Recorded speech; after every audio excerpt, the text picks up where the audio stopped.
السلام علیکم ورحمۃ اللہ وبرکاتہ نحمدہ ونصلی علی رسولہ الکریم اما بعد فاعوذ باللہ من الشیطان الرجیم بسم اللہ الرحمن الرحیم رب اشرح لی صدری ویسر لی امری واحلل عقدۃ من لسانی یفقہوا قولی ربی زدنی علما۔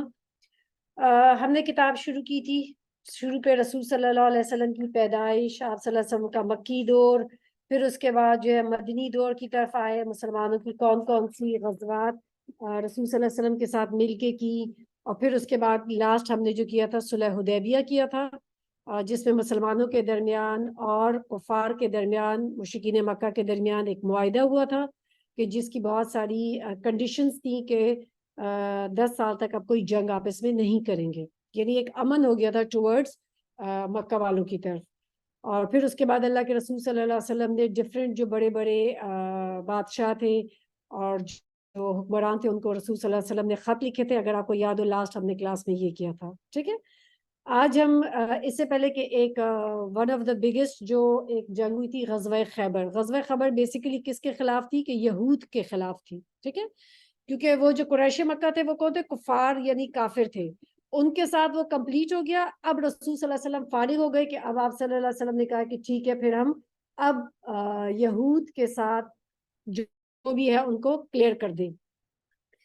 تو یہاں پہ رسول صلی اللہ علیہ وسلم اس سے پہلے کہ غزوہ خیبر ہوتی، اس سے پہلے ایک چھوٹا سا واقعہ ہوا تھا جس کو ہم غزوہ غابہ یا غزوہ ذی القرد کے نام سے یاد کیا جاتا ہے۔ یہ محرم 7 ہجری میں ہوا تھا، اور حدیبیہ کی صلح کے بعد جب کمپلیٹلی طور پہ قریش مکہ کی طرف سے رسول صلی اللہ علیہ وسلم کو ایک امن ہو گیا تھا، تو آپ صلی اللہ علیہ وسلم نے اب سوچا کہ بھئی جو خیبر کی طرف اور شمال کی طرف جو یہود آباد ہیں، اور ہمیں پتہ ہے کہ کس طریقے سے ود پیسج آف ٹائم یہود وقتاً فوقتاً کچھ نہ کچھ نقصان دیتے رہتے تھے مسلمس کو، اور کبھی ان کے خلاف رسول صلی اللہ علیہ وسلم کے خلاف سازشیں کرتے تھے، اور ہمیشہ جب بھی جنگ ہوتی تھی کفار کے ساتھ ہمیشہ یہ جنگ میں سب سے پہلے کود دیتے تھے، یعنی آلویز ون آفٹر ادر ان کی یہی کوشش ہوتی تھی کہ کسی نہ کسی طریقے سے مسلمانوں کو نقصان دیا جائے۔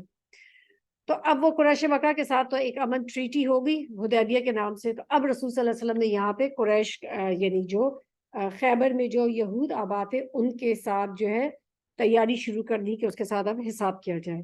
اب اس سے پہلے کہ مین غزوہ خیبر ہوتی، اس سے پہلے ایک چھوٹا سا واقعہ ہوتا ہے جس کے غزوہ غابہ کے نام سے پکارا جاتا ہے۔ غابہ کہتے ہیں بیسیکلی جنگل کو، ٹھیک ہے۔ رسول صلی اللہ علیہ وسلم نے اپنے جو ایک غلام تھا رواح رضی اللہ عنہ، جو آپ کے اونٹ چڑھاتے تھے، ان کو رسول صلی اللہ علیہ وسلم نے، اور ساتھ جو ہے ایک صحابی تھے سلمہ بن اکوا جن کے پاس ابو طلحہ رضی اللہ عنہ کا ایک گھوڑا بھی تھا، تو ان کے ساتھ بھیجا کہ جا کے یہاں پہ احد کا جو پہاڑ ہے اس کے قریب جو ہے اونٹ وغیرہ چرا لیے جائیں۔ تو جب یہ وہاں پر گئے تو ایک شخص تھا عبد الرحمن بن عوینہ فزاری، اس نے کیا کیا کہ ان اونٹوں پر حملہ کر دیا، ٹھیک ہے، چھاپا مارا، اس نے کیا کیا کہ ان سے اونٹ بھی چھین لیے، جو چرواہا تھا رسول صلی اللہ علیہ وسلم کو اس کو قتل بھی کر دیا، اور اس طریقے سے وہ سامان لے کے بھاگ گیا۔ آپ صلی اللہ حضرت سلمہ نے ایک چرواہے کو قتل کیا لیکن رباح کو نہیں کیا، ٹھیک ہے۔ تو حضرت سلمہ بن اکوا نے کیا کہ اپنا گھوڑا جو ہے رباح کو دیا، جو رسول صلی اللہ علیہ وسلم کے چرواہے تھے، کہ تم جاؤ رسول صلی اللہ علیہ وسلم کو جا کے اطلاع دو، اور خود جو ہے وہ دشمنوں کے پیچھے چل پڑے۔ اور سلمہ بن اکوا نہایت ایک بہادر انسان تھے، صحابی تھے، ان پہ تیر برساتے رہے تھرو آؤٹ، اور پہلے انہوں نے کیا کیا پہاڑی پہ چڑھ گئے، اور عربوں کے اندر ایک سٹائل ہوتا تھا کہ جب بھی کوئی حملہ کیا جاتا تھا یا ان کو دشمن کی طرف سے کوئی ایک وارن کرنا ہوتا تو کھڑے ہو کے کہتے تھے یا صباح یا صباحا۔ آپ کو یاد ہے رسول صلی اللہ علیہ وسلم نے بھی اسی طریقے سے کھڑے ہو کے پہاڑی پہ کہا تھا۔ تو انہوں نے بھی لوگوں کو کہا، پھر اس کے بعد یہ کیا کرے کہ اکیلے دشمن پہ تیر برساتے رہے اور دشمن سے لڑتے رہے، اور جس کے لیے انہوں نے بہت ساری اسٹریٹجیز جو ہے وہ دشمن کو جو زیر کرنے کے لیے اپنائی۔ اور انہوں نے کیا کیا کہ جیسے فار ایگزامپل دشمن پہ تیز برساتے رہے، اتنے برسائے کہ دشمن اپنے اونٹ بھی اس نے چھوڑ دیے۔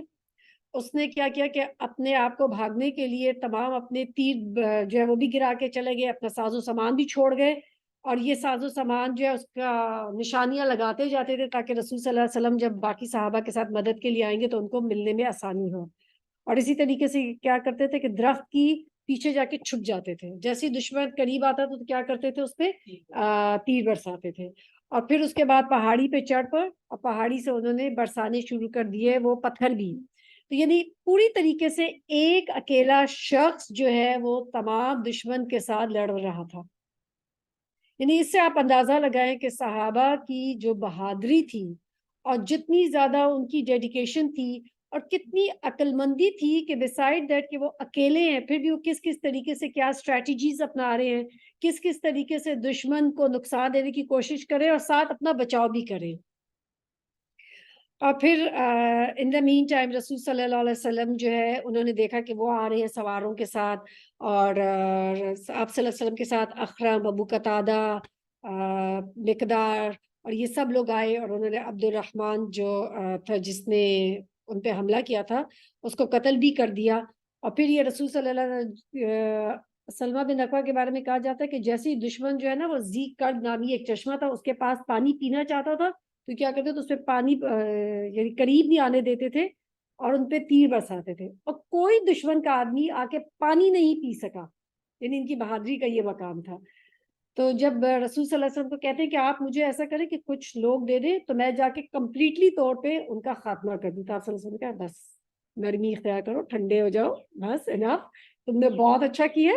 سو پھر رسول صلی اللہ علیہ وسلم جو ہے اس طریقے سے واپس آ گئے تھے. اور اس غزوے میں آپ صلی اللہ علیہ وسلم کی خیبر روانگی سے یہ کوئی 3 دن پہلے یہ غزوہ پیش آیا تھا. ٹھیک ہے, اور اس غزوے پہ جانے کے لیے جب رسول صلی اللہ علیہ وسلم آئے تھے تو آپ صلی اللہ علیہ وسلم نے مدینہ کا انتظام حضرت ابن ام مکتوم کو سونپا تھا اور پرچم جو ہے حضرت مقدار کو دیا تھا. ٹھیک ہے, یعنی اب آپ سوچیں گے یہ میں غزوہ اس میں کیا اتنی خاص بات تھی. جو بھی غزوات تھیں اس میں سیکھنے والی بات یہ ہے کہ مسلمانوں کے اندر یہ نہیں تھا کہ ہر چیز میں اللہ کے نام پہ جاؤ, کھڑے ہو جاؤ, بس لو اچھا دشمن آئے مجھے مار دے. آپ دیکھیں کوئی آپ کو ایسی چیزیں نظر نہیں آتی. بالکل. بسائڈ دیٹ ایک بہادر بھی ہے, پھر ساتھ اپنا بچاؤ بھی کر رہے ہیں, اسٹریٹجیز اپنا رہے ہیں, کس کس طریقے سے دشمن کو نقصان دینا ہے, کس کس طریقے سے دشمن کو مجبور کر دیا کہ وہ سارے مال غنیمت پھینک کے اور چلا جائے. تو یہ سب چیزیں جی تھی, یعنی اپنی عقل بھی استعمال کرتے تھے اور جو ریسورسز ان کے پاس تھیں ان ریسورسز کو بھی یوز کرتے تھے. تو آج ہم مسلمان کیوں نہیں اس مقام پہ پہنچتے؟ یا تو ہم ریسورسز میں گم ہو جاتے ہیں کہ بس ریسورسز ہی ہم ان کو اپناتے رہیں اور یہ مل جائے اور فلاں مل جائے, یا پھر کیا ہوتا ہے ہم اللہ پہ توکل کر کے بیٹھ جاتے ہیں. جو ایگزیکٹلی مطلب ڈسائڈ جہاد ساتھ ان کو اپنے ساری جو بھی ان کو وہاں پہ ریسورسز ہے جو اس کو اپنا بھی رہے ہیں, چاہے کہ وہ اسٹریٹجیز بھی اپنا رہے ہیں, اور پھر اس طریقے سے یعنی آپ دیکھیں کہ ان کی عقل مندی بھی آپ کو نظر آتی ہے. تو ایز اے مسلم آج اگر ہم بھی چاہتے ہیں کہ ہمارا عروج واپس آئے تو اس کے لیے ہمیں جو بھی دنیاوی ریسورسز ہمارے پاس ہے اپنے دین کو بلند کرنے کے لیے ان کو بھی یوز کرنا ہے, اینڈ بسائڈ دیٹ ان کو یوز کرنے کے علاوہ پھر اللہ سبحانہ تعالیٰ پہ توکل کرنا ہے. اسی لیے وہ یاد ہے نا وہ حدیث کہ اونٹ باندھو پھر توکل. ہم اونٹ نہیں باندھتے یا اونٹ باندھنے میں لگ جاتے ہیں, توکل بھول جاتے ہیں, توکل کرتے تو اونٹ باندھنا بھول جاتے ہیں. ٹھیک ہے, پھر اس کے بعد ہے غزوہ خیبر. یہ بھی محرم کوئی 7 ہجری میں ہوئی تھی. محرم 7 ہجری میں رسول صلی اللہ علیہ وسلم نے خیبر کا قصد فرمایا. خیبر میں کون لوگ تھے جن کے خلاف رسول صلی اللہ علیہ وسلم نکلے؟ یہود. ٹھیک ہے, یہود کے خلاف نکلے. ان لوگوں نے اس موقع پر ان لوگوں نے بھی اجازت چاہی جو حدیبیہ میں پیچھے رہ گئے تھے. جب آپ صلی اللہ علیہ وسلم حدیبیہ میں عمرے کے لیے جا رہے تھے, اگر آپ کو یاد ہو تو بہت سارے لوگ کہہ رہے تھے کہ مطلب مسلمانوں کا دماغ ٹھیک ہے, یہ کیوں جا رہے اس وقت. لیکن جن کو رسول صلی اللہ علیہ وسلم پہ اور اللہ پہ یقین تھا وہ اس وقت آپ صلی اللہ علیہ وسلم کے ساتھ 1400 لوگ نکلے تھے.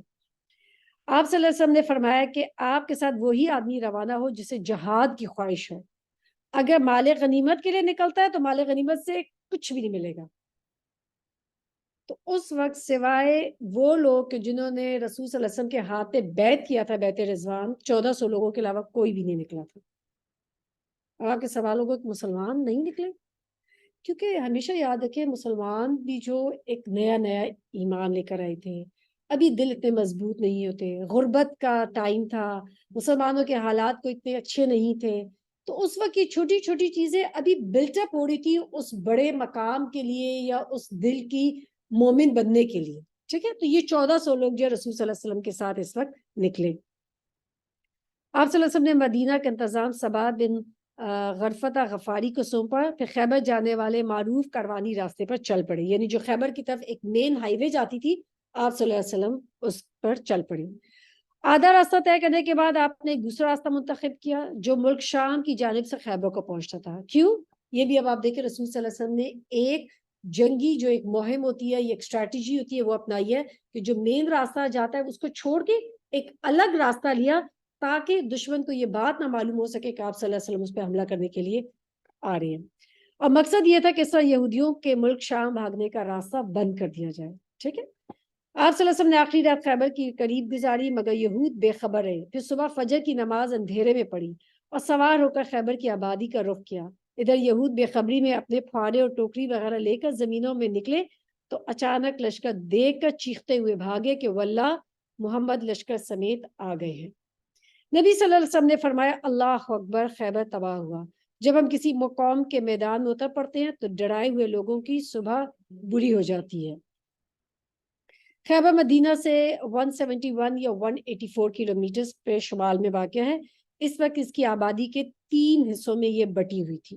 ٹھیک ہے، یہود کے اندر ایک اپنا ایک سٹائل تھا، مکہ والوں کی اپنے رہنے کا ایک اپنے سٹائل سے۔ یہود کے اندر یہ ہوتا تھا کہ جب بھی وہ کسی جگہ پہ رہتے تھے تو قلعوں کے اندر رہتے تھے۔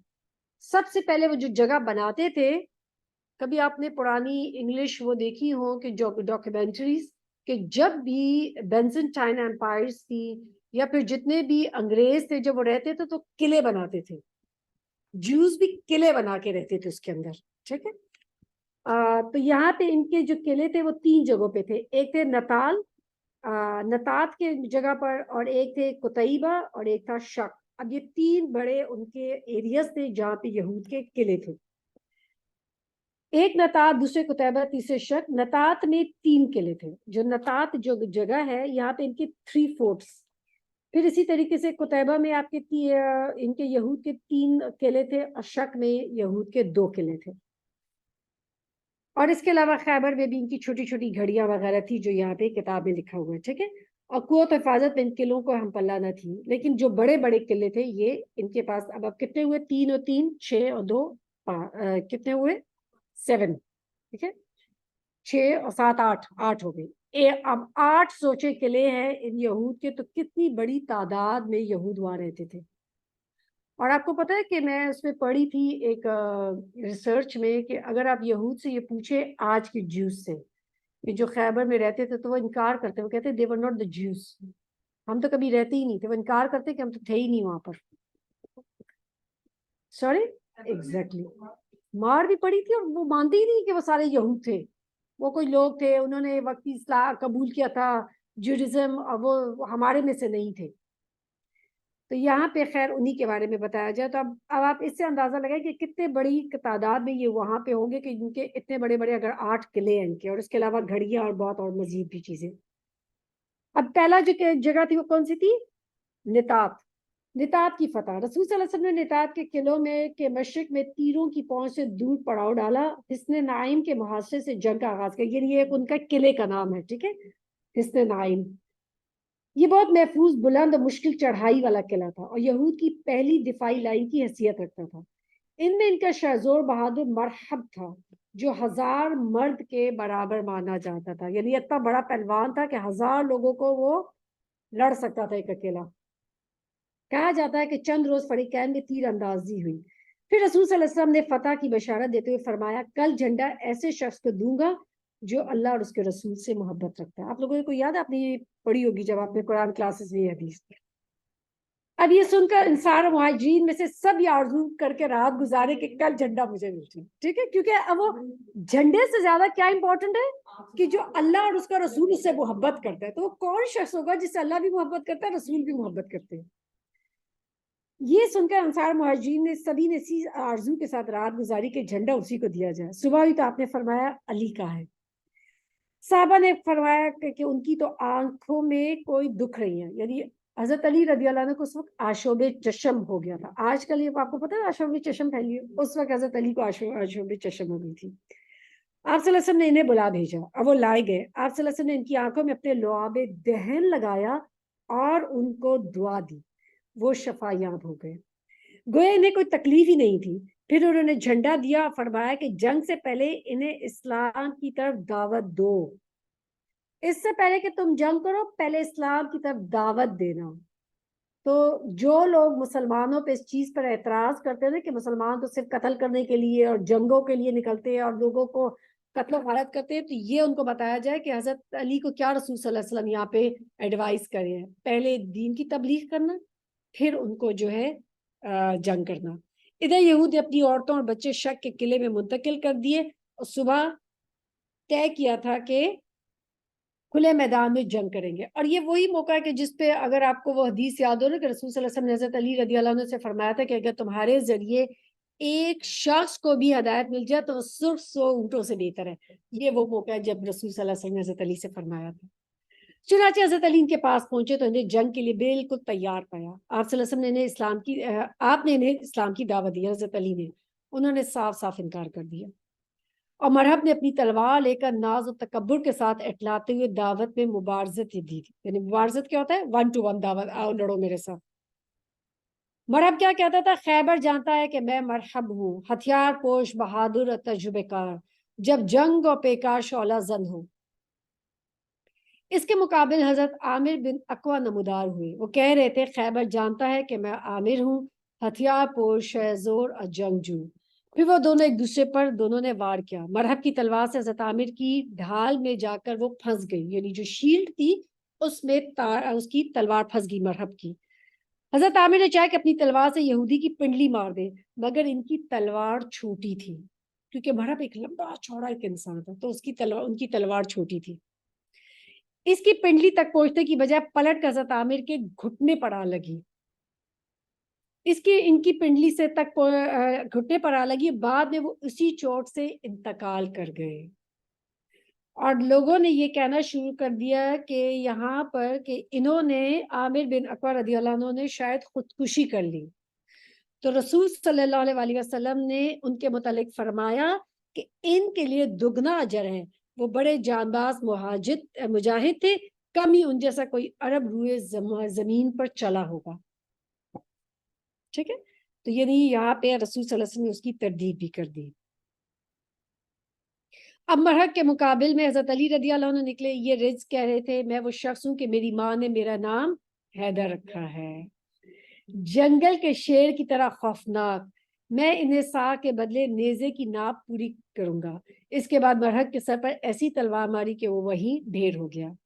پھر مرحب کے بھائی یاسر نے نکل کر دعوت مبارزت دی، اس کے مقابلے حضرت زبیر بن عوام نمودار ہوئے اور اس کے بھائی کے پاس، اور اس کو بھی اس کے بھائی کے پاس پہنچا دیا، اس کو بھی مار دیا۔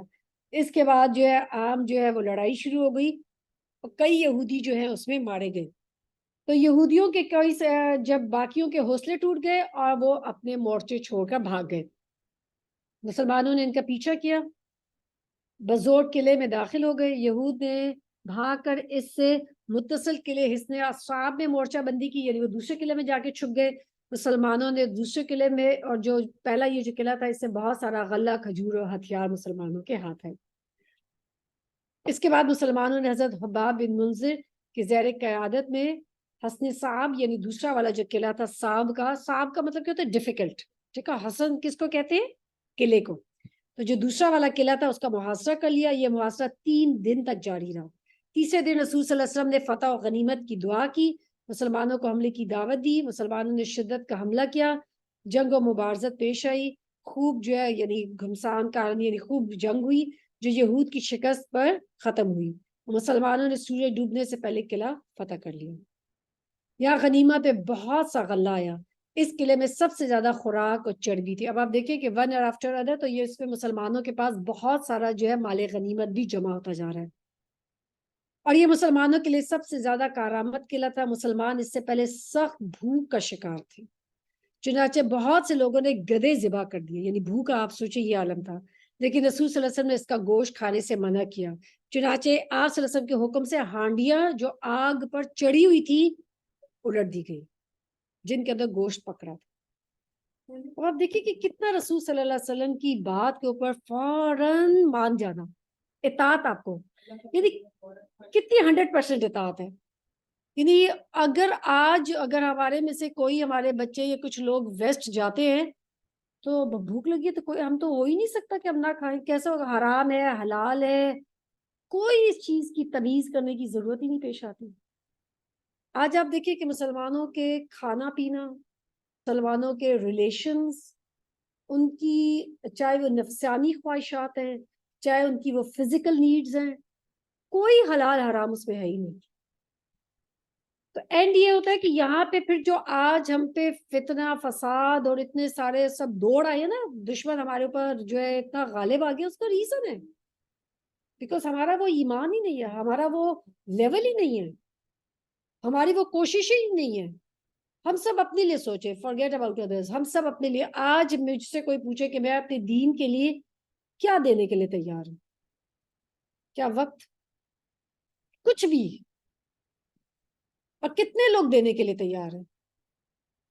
آپ مساجد جا کے دیکھ لیں, کتنے آپ کے اپارٹمنٹس آل اوور, کتنے ٹاورز ہیں, کتنے لوگ ان میں سے مسجد جاتے ہیں نماز پڑھنے کے لیے. فجر اور عشاء میں دیکھ لیں, کچھ گنے چنے جاتے ہوں گے. اب تو ہم کہتے ہیں ہمارے بچے گھر میں فجر پڑھ لیں تو وہ بھی بہت بڑی غنیمت ہے. جو بھی ہمارے اوپر, جو اللہ تعالیٰ نے فرمایا نا کہ جو بھی ہوتا ہے وہ ہماری ہی وجہ سے ہوا ہے, کوئی تکلیف بھی آتی ہے ہماری اپنی وجہ سے آتی ہے. یہودی یہاں سے بھاگ کر پھر دوسرے قلعہ تو زبیر میں پناہ لی, اور وہاں وہ قلعہ بند ہو گئی, یعنی قلعے کے اندر بند ہو گئی. یہ نتات کا تیسرا اور آخری قلعہ تھا. مسلمانوں آگے بڑھ کر اس کا بھی محاصرہ کر لیا. چوتھے دن یہودی نے آ کر پانی کی بعض نالیوں کی نشاندہی کر دی, اور جب سے یہود پانی لیا کرتے تھے چنانچہ مسلمانوں یہ نالیاں کاٹ دی. یعنی جو ان کا راستہ تھا پانی کا جب کاٹ دیا, دشمن مجبور ہو گیا, اب وہ قلعے سے باہر آئے گا یا پانی کے باہر کتنے اندر رہے گا, مر جائے گا. تو لیکن پھر اس کے بعد یہ ہوا کہ وہ شکست کھا گئے, لڑائی ہوئی, اور سب حسن ابی میں قلعہ بندی اختیار کر لی. پھر اس کے بعد ایک اور قلعے میں جا کے چھپ گئے. پھر مسلمانوں نے پیچھے کر کے وہاں پہ شک کے قلعے کا بھی محاصرہ کر لیا. چنانچہ وہ نہایت سخت لڑائی کے لیے تیار ہو کر نکلے. ان کے ایک بہادر نے نکل دعوت مبارزہ دی اور مارا گیا. پھر دوسرا نکلا, وہ بھی مارا گیا. اسے حضرت ابو دجانہ نے سماک بن خرشہ انصاری رضی اللہ عنہ نے قتل کیا. اسے قتل کرتے ہی وہ تیزی سے قلعے میں جا گھسے, اور ان کے ساتھ ہی مسلمان بھی گھس گئے. اور کچھ دیر کے بعد قلعے کے اندر لڑائی ہوئی. پھر یہود نے رائے فرار اختیار کی, اور اسی قلعے کے دوسرے اور آخری قلعے حسن نظار میں قلعہ بند ہو گئے. مسلمانوں نے حسن نبی میں بہت سا سامان, بھیڑ بکریاں, غلہ ان کے ہاتھ آیا. کیونکہ قلعہ جو ہوتا تھا نا پریکٹیکلی پورا ایک اندر ان کی سٹی ہوتی تھی. قلعہ ڈز ناٹ مین کہ ایک فورٹ تھا, وہ پورے ایک اندر سٹی آباد ہوتی تھی اس قلعے کے اندر. کبھی آپ لاہور یا ایسے پرانے علاقوں میں گئے ہو نا, جو دروازے ہوتے تھے, تو دروازے کے اندر پورا ایک شہر آباد ہوتا تھا. تو قلعے کے اندر پورے پورے شہر آباد تھے. اس کے بعد مسلمانوں نے آگے بڑھ کے حسن نظار کا محاصرہ کیا, مگر یہ پہاڑ کی چوٹی پر تھا جہاں پہنچنے کی کوئی سبیل نہیں تھی, یعنی کوئی راستہ نہیں تھا. اور یہاں یہود نے اپنی حفاظت کا بڑا سخت انتظام کیا ہوا تھا. انہیں تقریباً یقین تھا کہ اس میں مسلمان داخل نہیں ہو سکتے, کیونکہ جو چوٹی پہ چڑھیں گے تو مسلمان ڈیفینیٹلی اوپر سے مار دیں گے. مسلمان جب چوٹی پہ چڑھنے کی کوشش کریں گے پہاڑ پر, اسی لیے اس میں عورتیں بچے سمیت قیام کیا, اور تیر و پتھر برسا کر سخت ترین جو ہے ان کے اندر ایک جڑ لڑائی ہوئی. جواب میں مسلمانوں نے منجنیق نصب کیا. What is منجنیق؟ اس سے پہلے کی, اس وقت سے آپ سوچے ہیں کہ یعنی توپ کے اندر ابھی تو ہم گولا ڈال کے مارتے ہیں نا, سب پتھر ڈال کے پھینکے جاتے تھے, تو جس سے جا کے قلعے کی دیواریں ٹوٹ جائے. تو اس طریقے سے نصب کی گئی, جس ان کے دلوں پر روب چھا گیا. اب وہ قابل ذکر سختی جھیلے بغیر قتیبہ کے علاقے میں بھاگ نکلے. مسلمانوں نے اس قلعے میں تانبے اور مٹی کے برتن پائے. رسول صلی اللہ علیہ وسلم نے فرمایا کہ انہیں دھو لو اور ان میں پکاؤ. دو کہ وہ یہود کے تھے, لیکن پھر بھی رسول صلی اللہ علیہ وسلم نے ان کو استعمال کرنے کی اجازت دی. کیا کہا؟ ان کو دھو لو, ان کو پکاؤ. بہت دفعہ یہ لوگ سوال کرتے ہیں نا, اور بہت دفعہ تو ہمیں ہوتا ہے کہ ہمارے کام کرنے والے نان مسلم ہیں تو شاید وہ تو بالکل ہاتھ ہی نہیں لگا سکتے کسی چیز کو, اور یہاں پہ رسول صلی اللہ علیہ وسلم نے کہا کہ ان برتنوں کو دھو کر آپ یوز کر سکتے ہیں.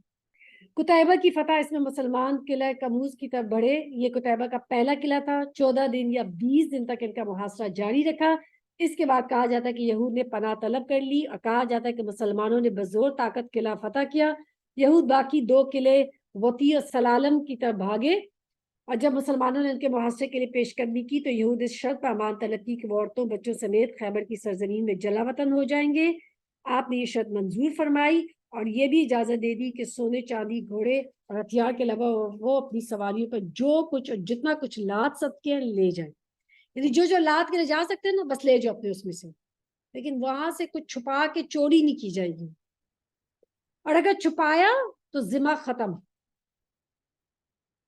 اس کے بعد انہوں نے 2 یا 3 کلو مسلمانوں کے حوالے کر دیے۔ مسلمانوں کو 100 زریں یعنی 100 زریں کیا ہوتی ہیں؟ جنگی لباس، 400 تلواریں، 1000 نیزے، 500 عربی کمانے ہاتھ آئیں۔ تورات کے کچھ صحیفے بھی ملے لیکن یہ مانگنے والوں کو واپس کر دیے گئے، کیونکہ انہوں نے مانگے وہ ان کو واپس کر دیے گئے۔ اور آپ دیکھیں کہ مسلمانوں کے اندر اس کتاب کی ایک رسپیکٹ ہے، ٹھیک ہے، تو اس کی رسپیکٹ کرتے ہوئے انہوں نے واپس کر دی ان کو۔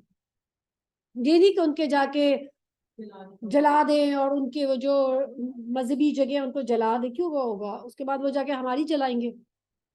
کنانہ بن نبی الحقیق اور اس کے بھائی نے بدعہدی کی اور بہت سا سونا چاندی اور جواہرات چھپا دیے، لہٰذا ان سے ذمہ ختم ہو گیا اور بدعہدی کی سزا میں ان دونوں کو قتل کر دیا گیا۔ ہوئی بن اختب کی صاحبزادی صفیہ کنانہ، جی بارک اللہ فیک، ہوئی بن اختب کی بیٹی تھی، ٹھیک ہے۔ اس غزوے میں کل 93 یہودی مارے گئے۔ مسلمان کی شہداء کی تعداد 15 یا 16 یا 18 تھی، اور حضرت عمر بن امیہ دمری جو نجاشی کے پاس رسول صلی اللہ علیہ وسلم کا خط لے کر گئے تھے، جب وہ مہاجرین حبشہ کو ساتھ لے کر واپس آئے تو ان میں سے ایک جماعت نے خیبر کا رخ کیا جن میں جعفر بن ابی طالب اور ابو موسیٰ اشعری رضی اللہ عنہ تھے۔ یہ لوگ رسول صلی اللہ علیہ وسلم کے پاس پہنچے تو خیبر فتح ہو چکا تھا۔ یاد ہے یہ کب گئے تھے؟ جنہوں نے پہلے جو ہے کچھ لوگ جو ہے وہ چلے گئے تھے حبشہ، مائگریٹ کیے تھے، اب یہ وہ لوگ جو ہے خیبر جب فتح ہو گیا تو حضرت جعفر بن ابی طالب اور یہ آ گئے، ٹھیک ہے، حبشہ سے واپسی، تو یہ پھر ڈائریکٹ جو ہے مدینہ جانے کی بجائے خیبر ہی آئے تھے رسول صلی اللہ علیہ وسلم سے ملاقات کرنے کے لیے۔ اور ابھی مال غنیمت تقسیم نہیں ہوتا، آپ صلی اللہ علیہ وسلم نے حضرت جعفر کو بوسہ دیا اور فرمایا واللہ میں نہیں جانتا کہ مجھے کس بات کی خوشی ہے، خیبر کی فتح کی یا جعفر کی آمد کی، یعنی اس سے آپ صلی اللہ علیہ وسلم کی محبت نظر آتی ہے کہ آپ حضرت جعفر رضی اللہ عنہ سے کتنی محبت کرتے تھے۔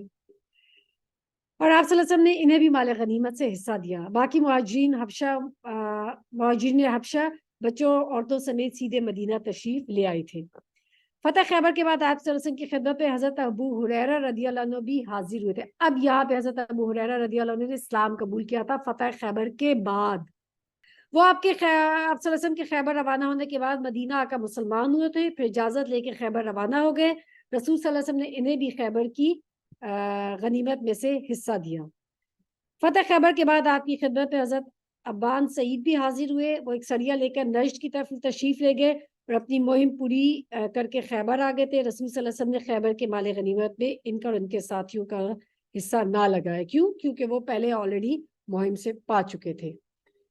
جب یہود نے امان حاصل کر لی تو جلاوطنی سے پہلے ایک نئی تجویز پیش کی۔ انہوں نے کہا اے محمد ہمیں اسی سرزمین میں رہنے دیجیے، ہم اس کی دیکھ بھال کریں گے کیونکہ ہمیں آپ لوگوں سے زیادہ ان کی معلومات ہے۔ اور صحیح بات تھی ان کی، کیونکہ ان کو زمین کے بارے میں زیادہ پتا تھا۔ اب پھل اور غلے کی جو پیداوار ہوگی اس کا آدھا حصہ ہم آپ کو دے دیں گے۔ آپ صلی اللہ علیہ وسلم نے اس شرط پہ اسے منظور کر لیا کہ آپ جب چاہیں گے انہیں خیبر سے جلا وطن کر دیں گے۔ چنانچہ اس شرط پر وہ باقی رہے۔ اب آپ دیکھیں کہ یہاں پہ آپ کو یہ بھی نظر آتا ہے کہ اگر کبھی بھی آپ کو چاہے جیوز ہی ہیں چاہے کرسچنز بھی ہیں، اگر ان کے ساتھ کوئی معاہدہ کرنا پڑ رہا ہے اور اس میں آپ کا فائدہ ہے تو معاہدہ کرنے میں کوئی حرام نہیں ہے، یہ کیا جا سکتا ہے۔ رسول صلی اللہ علیہ وسلم نے وہ معاہدہ کیا اور ان کو اجازت دی کہ وہ رہ سکتے ہیں، ٹھیک ہے، ایگزیکٹلی۔ تو آپ ان کے ساتھ کاروبار کر سکتے ہیں، آپ ان کے ساتھ جو ہے مراسم ایسے رکھ سکتے ہیں کہ جس میں اگر وہ آپ کے لیے کام کرے، ٹریڈنگ وغیرہ، یعنی کچھ بھی ان کے ساتھ کیا جا سکتا ہے۔ لیکن حضرت عمر رضی اللہ عنہ کے عہد میں کیونکہ ان کی شر و خباثت جو ہے وہ جاری رہی تو حضرت عمر کے زمانے میں پھر ان کو یہاں سے جلا وطن کر دیا گیا، خیبر سے بھی، جب حضرت عمر جو ہے وہ خلیفہ بنے۔ پھر رسول صلی اللہ علیہ وسلم نے خیبر کو 36 حصوں میں تقسیم کیا۔ اب آپ سوچیں کہ کتنا بڑا وہ علاقہ ہوگا کہ 36 حصوں میں تقسیم کیا گیا۔ ہر حصہ 100 حصوں کا مجموعہ تھا، تو کتنے ہوئے؟ 3600۔ ہر حصہ 100 تھا اور 36 حصے تھے. اس میں سے نصف یعنی 18 حصے مسلمانوں کی اجتماعی ضروریات اور حوادث کے لیے الگ کر لیے. ابھی سارے مال غنیمت کی تقسیم ہے. باقی نصف یعنی 18 حصے اس طرح غازیوں پر تقسیم کیے کہ پیادے کو 1 حصہ, گھڑ سوار کو 3 حصہ دیے, اور 1 حصہ اس کا اپنا اور 2 حصہ اس کے گھوڑے کا. اس غزوے میں 200 شاہ سوار تھے, ان کے 6 حصے اور 1200 پیدل اور ان کے 12 حصے. یعنی آپ سوچیں کتنا بڑی پیمانے پہ مال غنیمت آ رہا ہے کہ جس کے 36 حصے اور ہر ایک کا 100 حصہ, اور پھر اس میں کس طریقے سے بڑے پیمانے پہ مال غنیمت جمع ہوئے. خیبر کھجور اور غلوں سے بھرا پڑا تھا. چنانچہ حضرت عائشہ رضی اللہ عنہ کا بیان ہے کہ جب خیبر فتح ہوا تو ہم نے کہا اب ہمیں پیٹ بھر کر کھجور ملے گی. اس کے بعد مسلمانوں کے حالات اچھے ہونے شروع ہوئے تھے.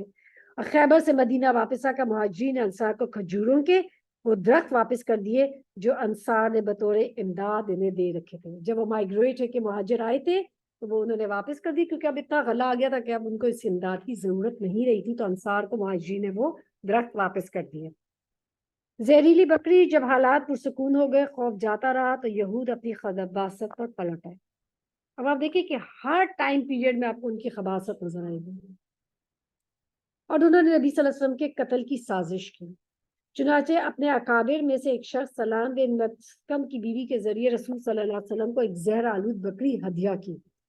اسے معلوم تھا کہ رسول صلی اللہ علیہ وسلم کو بازو پسند ہے, لہٰذا اس نے بازو میں زیادہ زہر ڈالا. رسول صلی اللہ علیہ وسلم نے اس کی بکری کا ایک لقمہ لے کر چبایا اور اسے تھوک دیا, فرمایا یہ زہر آلود بکری ہے. پھر اس عورت سے اور یہود سے دریافت کیا تو انہوں نے اپنے جرم کا اقرار کیا اور کہا کہ ہم نے سوچا کہ اگر یہ بادشاہ ہے تو ہم سے راحت پا جائیں گے, ہم اس سے راحت پا جائیں گے, یعنی اسے چھٹکارا پا جائیں گے, اور اگر نبی ہے تو اسے زہر کبھی نقصان نہیں پہنچائے گا. اس پر رسول صلی اللہ علیہ وسلم نے یہود کو اس عورت کو معاف کر دیا. Just imagine. اور آج آپ دیکھیں کہ ایز اے مسلم کوئی ہمیں ذرا سا نقصان دے دے, ہم اپنے دلوں کے اندر اس کے خلاف نفرتیں پالتے رہتے ہیں. اس نے میرے اس وقت یعنی کہتے ہیں نا کہ it is just like that کہ ہمارے پاس وہ جو ایک بوجھ ہے نا لوگوں کے, بس وہ بوجھ لے کے اپنے ماضی کے لے کے پھرتے رہتے ہیں. وہ کسی نے بڑی اچھی بات کی تھی کہ کچھ لوگ ایسے ہوتے ہیں کہ ان کے پاس اپنے ماضی کی البمز ہوتی ہیں, ماضی کی البمز ہیں, وہ ہر جگہ وہ اپنی البم لے کے بیٹھ کے دیکھتے رہتے ہیں, اور اسی البمز میں دیکھتے رہتے ہیں یہ میرے ساتھ یہ ہوا تھا, میرے ماضی میں یہ ہوا تھا, میں یہاں رہتا تھا, کھاتا تھا, میرے بچے تھے, اور پھر جو فلاں نے میرے ساتھ یہ کر دیا. وہ اس البمز کو چھوڑتے ہی نہیں ہے کہ موو آن کرے, وہ اتنے اپنے ماضی کے اندر سٹک ہوتے ہیں. تو نقصان کس کو ہے؟ آپ دیکھیں کہ جو آپ کو تکلیف ہوتی ہے نا, ہر تکلیف میں جو بھی آپ کے ساتھ کوئی بھی واقعہ پیش آتا ہے نا, کوئی بھی زندگی میں ماضی میں پیش آتا ہے, ان تمام واقعات میں تکلیف کے ساتھ بہت ساری آپ کے لیے تعلیم ہوتی ہے.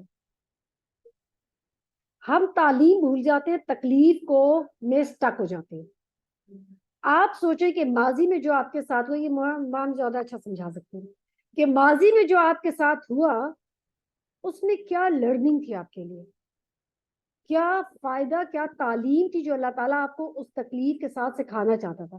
اللہ کی مرضی کے بغیر تک پتہ بھی نہیں ہل سکتا.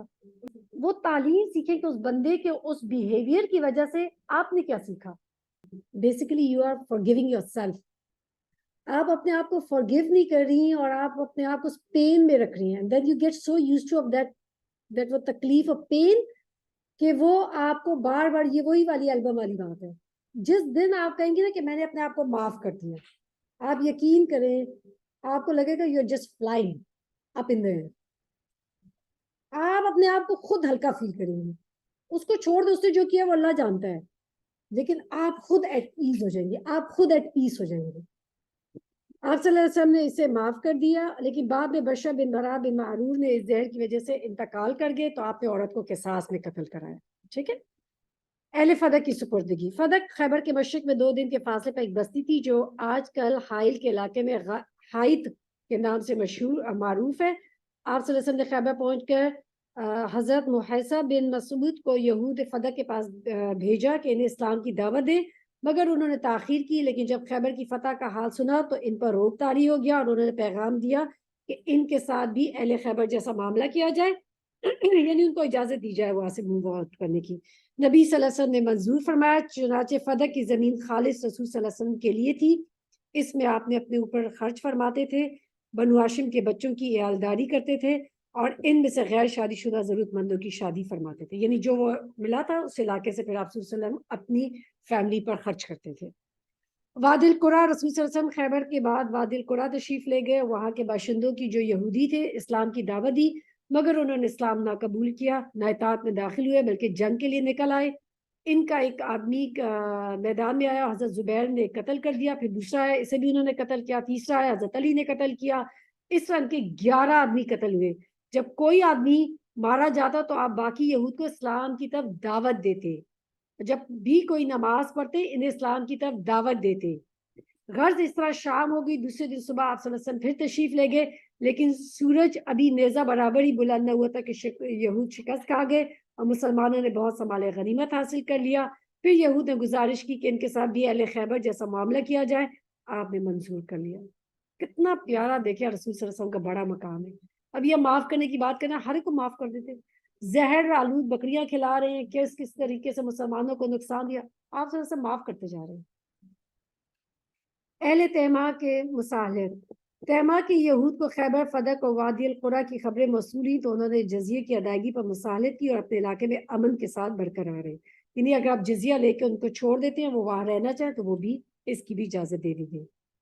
حضرت صفیہ بن ہوئی اختب کو جب قیدیوں میں شامل کیا گیا تو انہوں نے رسول صلی اللہ علیہ وسلم کی اس کی اجازت سے حضرت دہیہ بن کلبی نے ان کو لے لیا، لیکن صحابہ نے آ کے رسول صلی اللہ علیہ وسلم سے عرض کیا کہ وہ صرف آپ صلی اللہ علیہ وسلم کی شاعر نشان ہے، وہ قریظہ اور نذیر کی سردار ہیں۔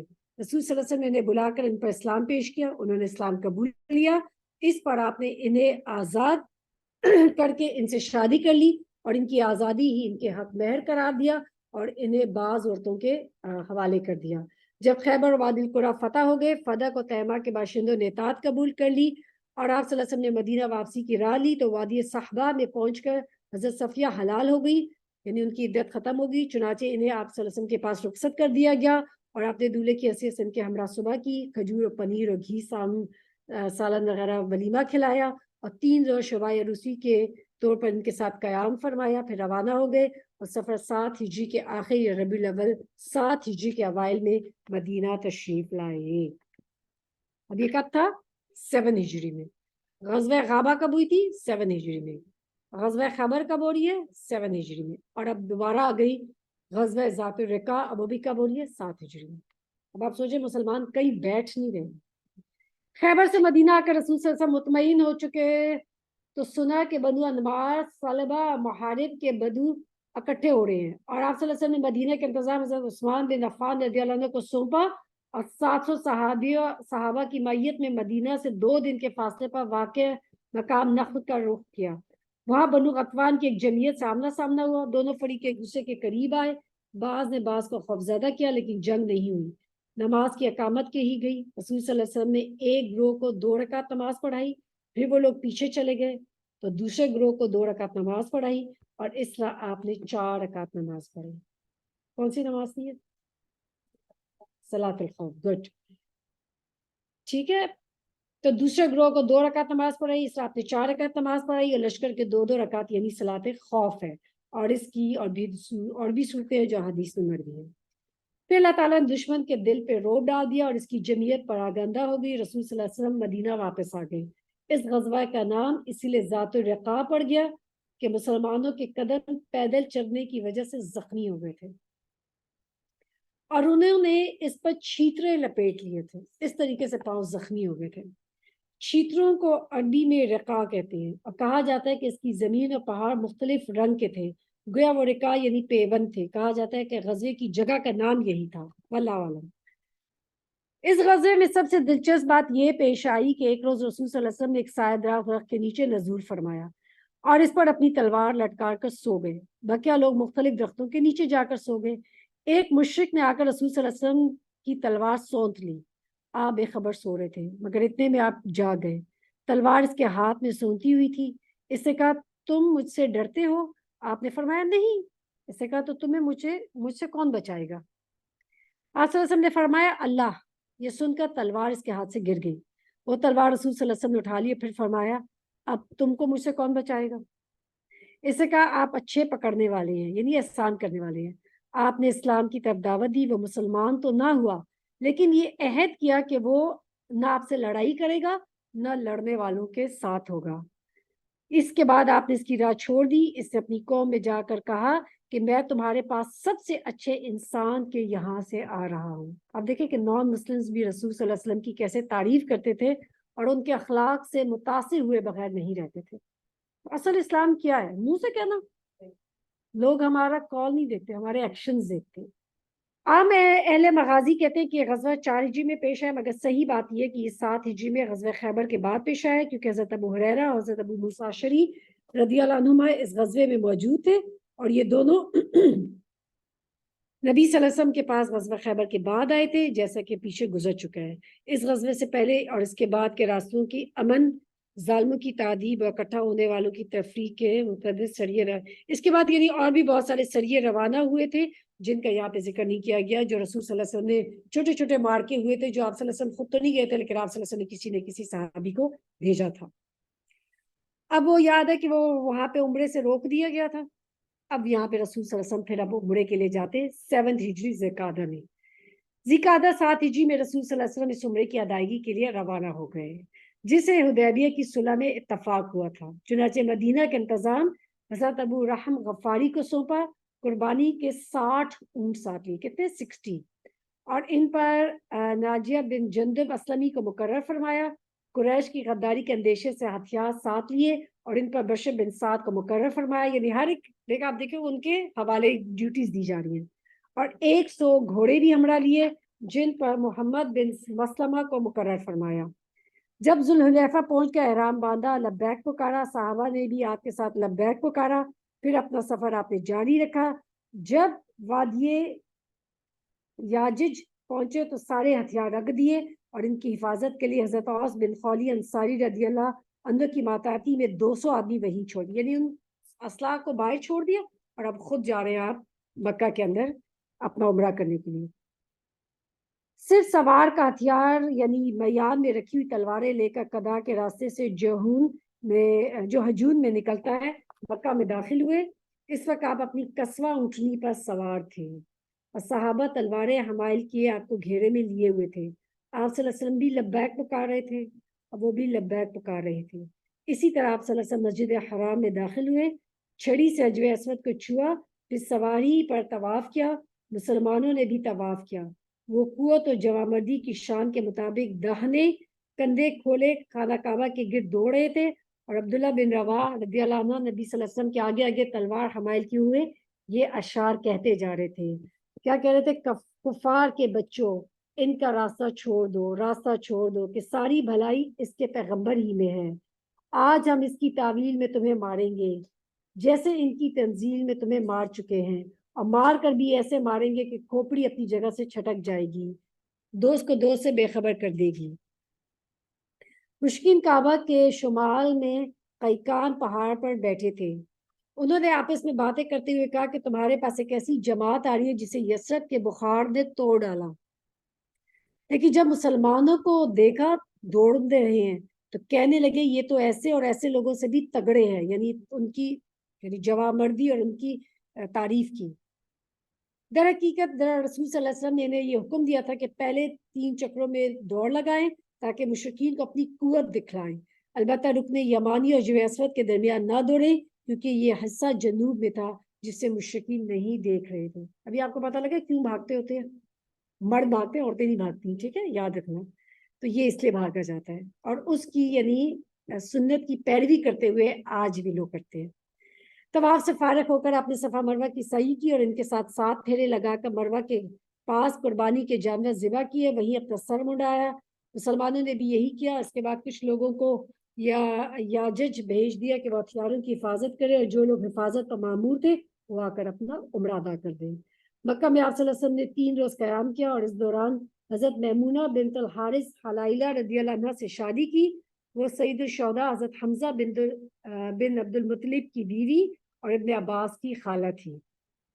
انہیں جب شادی کا پیغام ملا تو انہوں نے اپنا معاملہ حضرت عباس کو سونپ دیا، ٹھیک ہے۔ حضرت عباس نے نبی صلی اللہ علیہ وسلم سے ان کی شادی کر دی، ٹھیک ہے۔ یہ کس کی تھی؟ حضرت حمزہ کی وہ تھی، بیوی تھی۔ حضرت حمزہ کب شہید ہوئے تھے؟ بارک اللہ فیکم۔ اس وقت نبی صلی اللہ علیہ وسلم حلال تھے، کیونکہ مکہ میں داخلوں کا سب سے پہلے اپنے عمرہ کیا، پھر حلال ہوئے تو حلال ہی باقی رہے۔ چوتھے دن صبح رسول صلی اللہ علیہ وسلم مکہ چھوڑ کر مدینہ کی راہ لی، 9 میل مقام میں صرف پر پہنچے تو پڑاؤ ڈال کر قیام کیا، وہی حضرت میمونہ رضی اللہ عنہ آپ کے پاس رخصت کی گئی، یعنی اس مقام پر آپ کے حوالے کیا گیا حضرت میمونہ کو۔ پھر اللہ تعالیٰ نے آپ کے خواب میں جو تصدیق فرمائی تھی اور اپنے گھر والوں کے طواف کو جو شرف بخشا تھا، اس پر خوش خوش مدینہ واپس تشریف لے، یعنی وہ جو خواب دیکھا تھا اب وہ خواب پورا ہوا ہے عمرہ کرنے کا۔ اللہ کی تقدیر کا بھی عجیب پہلو ہے کہ حضرت میمونہ رضی اللہ عنہ کی وفات بھی مقام صرف میں ہی ہوئی تھی اور وہیں انہیں سپرد خاک کیا گیا تھا۔ عمرہ قضاء سے واپس آ کر رسول صلی اللہ علیہ وسلم نے مختلف جہات میں سروے فرمایا۔ ایکچولی انہوں نے یہاں پہ حضرت میمونہ کو بتایا تھا کہ تمہاری انتقال اسی جگہ پر ہوگا، تو جب وہ بیمار ہوئی تو حضرت میمونہ نے کہا کہ مجھے رسول صلی اللہ علیہ وسلم نے پیشن گوئی کی تھی، مجھے اسی مقام پر اس مقام پر واپس لے جائیں، تو ان کو یہاں پہ مقام پر واپس لے جایا گیا تھا، پھر یہاں پہ ہی ان کو دفنایا گیا ہے حضرت میمونہ رضی اللہ عنہ کو۔ اور اب آپ دیکھیے کہ اس میں کتنے بہت سارے ہمارے لیے عمل کی چیزیں ہیں، حفاظت کے لیے بسائڈ دیٹ ہتھیار لے کر گئے ہیں، وہی ہم نے ابھی بات کی تھی کہ اونٹ باندھا ہے اور پھر اللہ پہ توکل کیا ہے۔ مسلمانوں کے اندر کتنی یونٹی ہے، رسول صلی اللہ علیہ وسلم کی پیروی آپ کو نظر آتی ہے۔ اور پھر اسی طریقے سے آپ دیکھیں کہ قربانی کس کا ذریعہ ہے؟ اللہ کے قرب کا ذریعہ، اور کتنے بہت سارے جانور آپ صلی اللہ علیہ وسلم ساتھ لے کے جا رہے ہیں اللہ کی راہ میں قربان کرنے کے لیے۔ اور 4 دن کا وعدہ تھا، 4 دن بعد آپ صلی اللہ علیہ وسلم وہاں سے نکل گئے۔ کوئی یہ نکال، آپ سوچے کہ رسول صلی اللہ علیہ وسلم جب مکہ سے مدینہ ہجرت کر کے گئے، اب یہ پہلی دفعہ وہ واپس مکہ آ رہے ہیں، یہاں پہ آپ پیدا ہوئے، آپ کا گھر بار، حضرت خدیجہ رضی اللہ عنہ جن سے آپ کی یادیں، سب کچھ یہاں پہ ہے، وہ ساری البمز ہیں، اس کے باوجود 4 دن بعد وہ چلے جاتے ہیں واپس۔ کیوں؟ کیونکہ عہد کیا ہوا۔ اس لیے اللہ تعالیٰ کیا فرماتے ہیں، مومن کون ہوتا ہے جس کو کامیابی ملتی ہے؟ جو عہد کی پابندی کرنے والا۔ اور عہد کی پابندی کون نہیں کرتا؟ منافق۔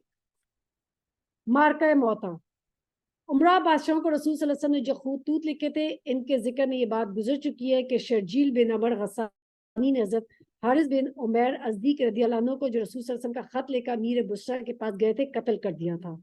یہ حرکت اعلان جنگ کے ہم معنی تھی، اس لیے جب رسول صلی اللہ علیہ وسلم کو اس واقعے کی اطلاع ہوئی تو آپ صلی اللہ علیہ وسلم پر یہ بات سخت گراں گزری، چنانچہ آپ نے 3000 کا ایک لشکر تیار کر کے زید بن حارثہ کو اس کا سپہ سالار مقرر کیا اور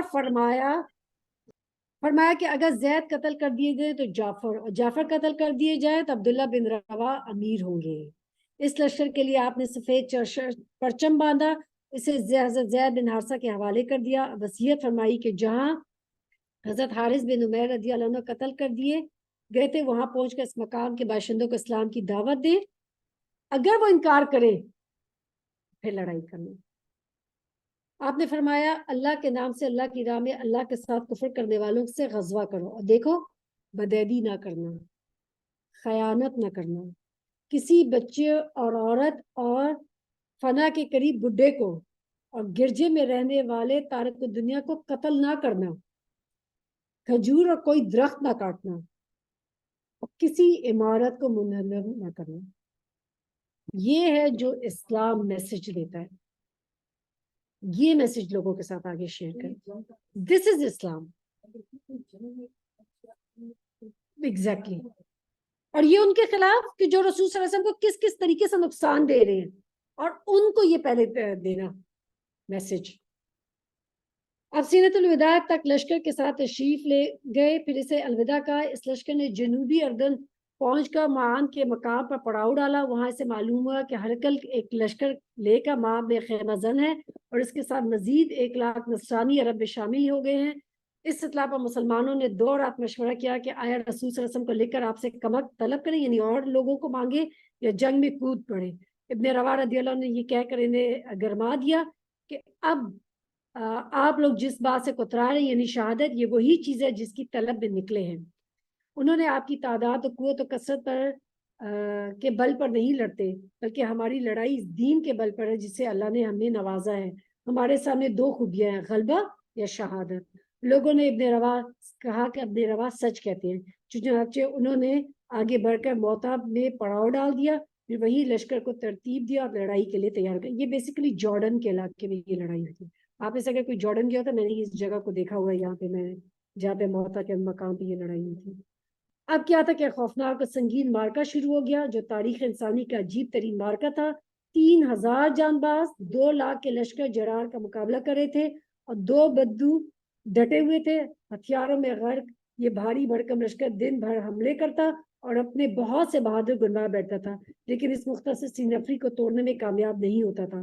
مسلمانوں کا یہ علم پہلے حضرت زید بن حارثہ نے لیا، پھر وہ لڑتے رہے یہاں تک کہ دشمن کے نظروں میں گد گئے اور خلت شہادت میں مشرف ہو کر زمین پر آ رہے، یعنی شہید ہو گئے.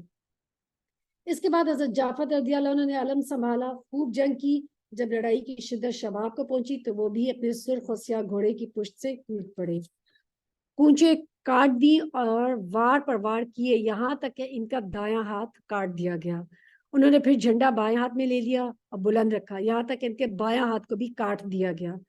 پھر دونوں جو ہے بازو کی مدد سے جھنڈا آغوش میں لے لیا اور وہ آسمانی فضا میں لہراتا رہا یہاں تک کہ وہ نیزے اور تیر کے 90 سے زیادہ زخم کھا کر شہید ہو گئے. یہ سارے زخم ان کے جسم کے اگلے حصے میں آئے تھے. ان کے بعد حضرت عبداللہ بن رواحہ رضی اللہ عنہ کی باری تھی. انہوں نے جھنڈا لیا، آگے بڑھے، پھر اپنا معمہ نامی گھوڑے سے اتر کر لڑتے لڑتے شہید ہو گئے. ان کی شہادت پر جھنڈا ثابت بن اکرم نے اور تھام لیا تاکہ گرنے نہ پائے، اور مسلمانوں نے کہا کہ آپ لوگ کسی آدمی پر اتفاق کر لیں. لوگوں نے حضرت خالد بن ولید پر اتفاق کیا.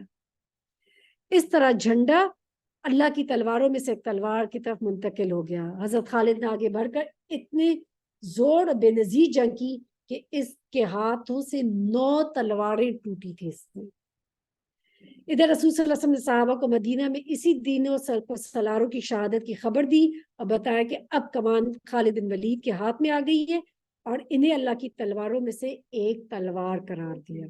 یہ یہاں پہ ان کو لقب ملا تھا. دن ختم ہوا تو دونوں فریق اپنے اپنے کیمپوں میں واپس چلے گئے. صبح ہوئی تو حضرت خالد بن ولید رضی اللہ عنہ کی لشکر کی ترتیب بدل دی، پیچھے کو آگے اور آگے کو پیچھے، دائیں کو بائیں اور بائیں کو دائیں جانب کر دیا. دشمن سمجھا کہ مسلمانوں کے پاس اور کمک آ گئی، یعنی مزید اور سولجرز آ گئے اور ان پر روب چھا گیا. حضرت خالد نے ہلکی سی جھڑپ کے بعد لشکر کو پیچھے ہٹانا شروع کر دیا، لیکن دشمن کو آگے بڑھنے کی جرت ہی نہ ہوئی.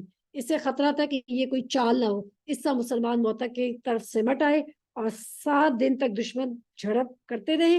پھر دونوں فریق رک گئے اور لڑائی ختم ہو گئی، کیونکہ رومیوں نے سمجھا کہ مسلسل کمک پہنچ رہی ہے اور وہ چال چل کر رومیوں کو سرا میں گھسیٹ لے جانا چاہتے ہیں جہاں سے بچ کر نکلنا ان کا آسان نہیں ہوگا. اس طرح جنگ میں مسلمانوں کا پلڑا بھاری ہو گیا. اس غزوے میں 12 مسلمان شہید ہوئے. دشمن خاص سے مارے گئے مگر ان کی تعداد معلوم نہ ہو سکی. اب اتنی بڑی جنگ کے بعد سے 12 مسلمان شہید ہوئے. سریہ ذات السلاسل مارکہ موتا میں شامی عربوں میں جو موقف تھا، اس کے پیش نظر رسول صلی اللہ علیہ وسلم نے ایک ایسا حکیمانہ اقدام کی ضرورت محسوس کی جو نے رومیوں کی مدد سے باز رکھ سکے. چنانچہ آپ نے حضرت عمر بن عاص رضی اللہ عنہ کو 300 صحابہ 300 گھوڑوں کے ساتھ روانہ کیا. حضرت عمر کی دادی ان کے قبائل سے قبیلہ بلا سے تعلق رکھتی تھی، اس لیے مقصود یہ تھا کہ ان کی تالیف قلب کی جائے، لیکن اگر وہ انکار کریں تو روم کی تائید میں کھڑے ہونے پر انہیں سبق سکھایا جائے. چنانچہ حضرت عمر قریب پہنچے تو معلوم ہے کہ انہوں نے بڑی جمعیت فراہم کر رکھی ہے. چنانچہ حضرت عمر نے رسول صلی اللہ علیہ وسلم سے کمک طلب کی. آپ نے حضرت ابو عبیدہ بن جراح کی قیادت میں 200 آدمی مہاجرین اور انصار کی کمک بھیجی، لیکن امیر عام و نماز کے امام حضرت عمر بن عاص ہی تھے. کمک آ جانے کے بعد انہوں نے بلا قدرہ کو دور تک روندا. ایک لشکر سے سامنا ہوا، لیکن جب مسلمانوں نے حملہ کیا تو وہ ادھر ادھر بکھر گئے. سلاسل وادی القرا سے آگے ایک خطہ زمین اور ایک چشمے کا نام ہے، اسی کی طرف یہ سریہ منسوب ہے کیونکہ مسلمانوں نے یہی پڑاؤ ڈالا تھا. یہ سریہ جمادی الاخر سن 8 ہجری میں یعنی غزوہ موتا کے 1 مہینے بعد بھیجا گیا. ایکچولی حضرت عمر بن عاص جو ہیں ان کی دادی اس خاندان سے تھی، اس لیے آپ صلی اللہ علیہ وسلم نے ان کو بھی ایز اے کمانڈر بھیجا تھا.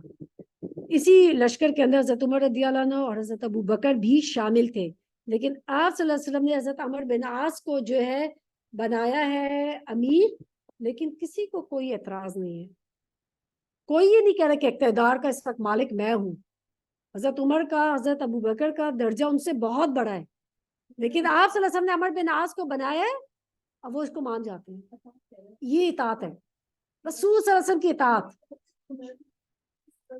جی اس واسطے یہ جو یہاں پہ بھیجا گیا نا غزوہ کے لیے ذریعہ ذات السلاسل کے لیے جو بھیجا تھا، تو عمر بن عاص جو ہے، اور یہ عمر بن عاص کون سے، اگر آپ دیکھیں حبشہ میں جنہوں نے پورے صحابہ کے خلاف آ کے جعفر بن ابی طالب کے خلاف آ کے کہا تھا کہ ان کو مسلمانوں کو ہمارے حوالے کر دیا جائے، اور یہاں پہ انہوں نے اسلام قبول کر لیا، اور آپ صلی اللہ علیہ وسلم نے ان کو جنگ کے سپہ سالار عمر اور ابو بکر پہ بنا کر بھیج دیے، اور سب لوگ ان کی اطاعت کریں، معاف کرنے کو. اور آپ دیکھیں کہ اقتدار کی کوئی طلب نہیں ہے، کوئی اقتدار کا شوق نہیں ہے، کوئی یہاں پہ جھگڑے نہیں ہو رہے کہ میں جونیئر ہوں اور میں سینئر ہوں تو مجھے دیا جائے، کیونکہ اصل جو مقصد کیا ہے، وہ دین ہے، وہ ایمان ہے، وہ اللہ تعالیٰ کی رضا ہے، وہ رسول کی پیروی ہے. دیٹ از مور امپورٹنٹ، نہ کہ آپ یہ دیکھیں کہ میں کون ہوں اور میری اور ایروگینس اور لوگ میری رسپیکٹ کریں. کوئی ایسی چیز نہیں ہے. اور آپ دیکھیں کہ اور رسول صلی اللہ علیہ وسلم کے ساتھ ساتھ صحابہ کے اندر بھی یہ تھا، بار بار اپنی ایکچولی ہم بہت زیادہ ایسے موٹیویشنل چیزیں پڑھتے ہیں کہ ہر زندگی کا دن دیکھیں کیا وہ ہمارا پروڈکٹیو ہے، کیا ہم پازیٹیو ہیں، کیونکہ جہاں آپ ابو دا لائن اپنی زندگی گزاریں تو یو آر ہیپی، اور آپ خوش بھی ہیں، اور آپ پازیٹیو بھی ہیں، اور آپ معاف بھی کر دیتے ہیں. جہاں بلو دا لائن ہوئیں گے، بس آپ معاف نہیں کر سکیں گے، آپ کے اندر ڈپریشن ہوگا، انگزائٹی ہوگی، آپ جو ہیں وہ سارا وقت ایک ہوتا ہے فلاں نے یہ کہہ دیا، یہ میرا اقتدار، ایروگینس، وہ سب چیزیں پھر نیچے پلتی رہتی ہیں. اور مسلمان ہے ہی وہی، اسلام ہے ہی وہی، ایمان ہے ہی وہی کہ آپ ابو دا لائن اپنے آپ کو رکھیں. چلے ربنا تقبل منا انک انت السمیع العلیم وتب علینا انک انت التواب الرحیم. سبحانک اللہم وبحمدک اشہد ان لا الہ الا انت استغفرک واتوب الیک. السلام علیکم ورحمۃ اللہ وبرکاتہ.